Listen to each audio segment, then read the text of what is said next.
Sa mga anak po na mga OFW,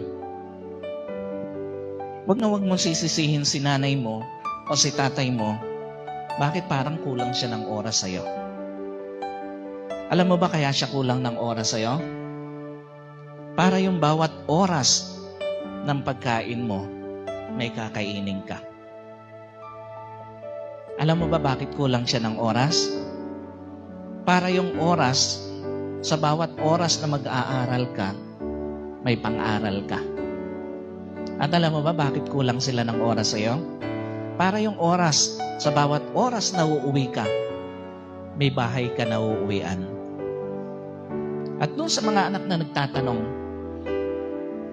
bakit ibang bata ang inaalagaan ng nanay ko? Tandaan mo, habang ibang bata ang hawak ng nanay mo, sa puso niya ikaw pa rin naman yung naroroon. Sa mga bata na nagtatanong, sa mga anak na nagtatanong, bakit ibang bata ang inaaruga ng nanay ko? Alam mo ba na habang ibang bata ang inaaruga niya, sa puso niya, ikaw pa rin yung naroroon. Kaya pahalagahan mo bawat sakripisyo ng magulang mo.